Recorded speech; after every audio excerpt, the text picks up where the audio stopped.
Well, how do you do, folks? Welcome to Soleil Restaurant in Waltham, Massachusetts. My name is Mike Brunson, and I'm the chef. Today, I'm going to teach you how to make a traditional Spanish flan. There is many ways to make flan. This is the way we make it here. Today, we're going to make a vanilla flavor flan.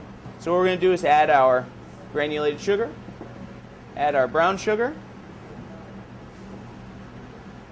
and for this case, I will use the instant. Just thinking at home, you may not have an espresso maker. So, and we're going to sprinkle just your instant coffee right over the top and give it a good mix. And then we're going to bring it over to the oven, or to the stovetop. Add your water.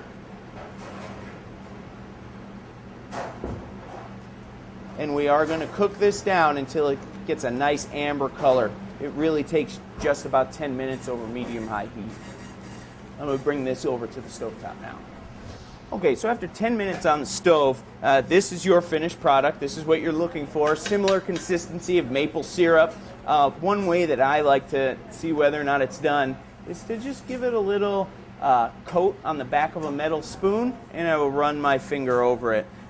This will just kind of, so you can check the viscosity and kind of make sure it's an actual sauce, not just a chunky sugar water. So this is your finished product. So the next step is to build your custard. From here, you're going to start very simply with your eggs. You want to crack your eggs and get all of them together. From there, we'll go right into a nice large pan, or a large bowl here. And we're going to use a nice big whisk to begin to mix this up. While you whip up your eggs, you want to slowly add in your granulated or your sifted granulated sugar.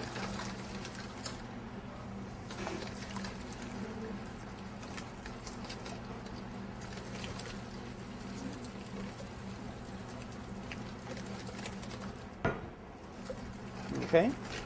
You're also going to add in your condensed milk. And it is a sweetened condensed milk, so it does look very thick. This is the smallest can I could find. It's a 14-ounce can. This will prepare either one nice-sized pan flan, about 9.5 inch, or you could make individual custards. So from there, we're going to add our condensed milk. Also continue to whisk.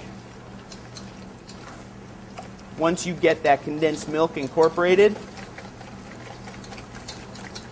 again, slowly add our light cream.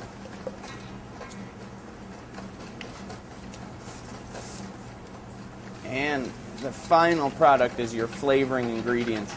Now, since I said we will make a traditional, I will make a vanilla flan. This is the time you could use any other flavoring ingredients that you like. If it's a raspberry, if it's a dulce de leche, if it's pretty much any flavoring ingredient. Just be prepared if you're using a fruit purees for the effects of acidity with your cream. So we're going to add our vanilla extract.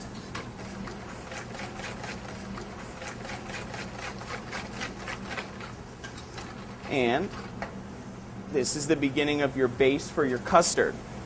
From there, what I always do is take a nice thin mesh strainer. They make significantly smaller versions of this that you could also use.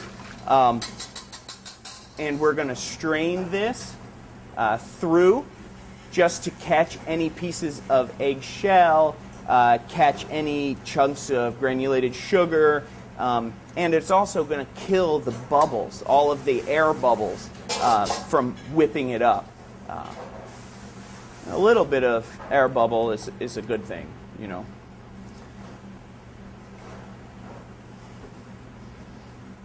And this is nice and ready, and since I put it in this kind of container, easy for pouring into our next step, which is our molds.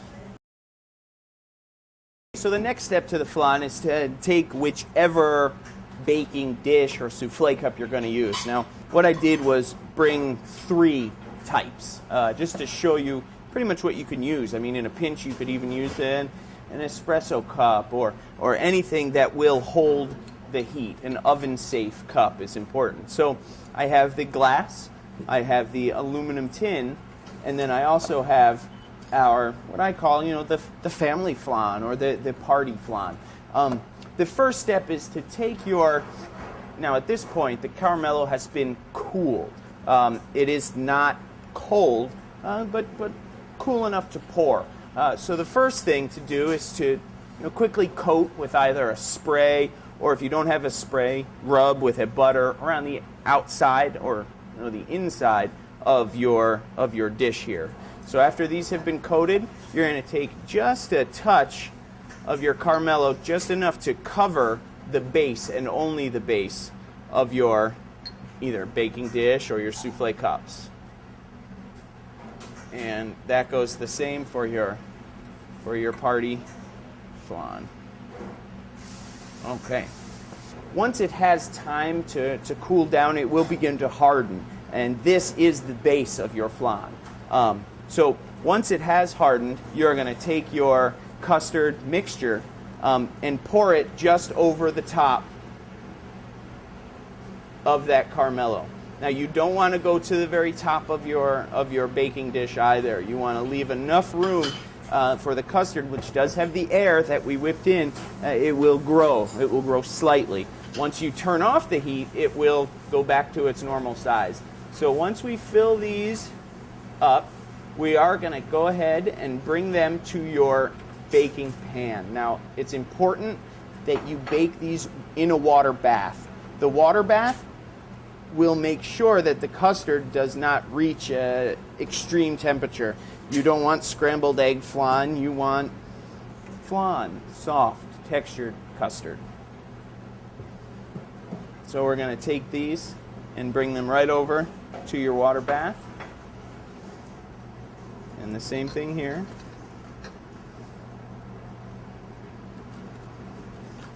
Okay?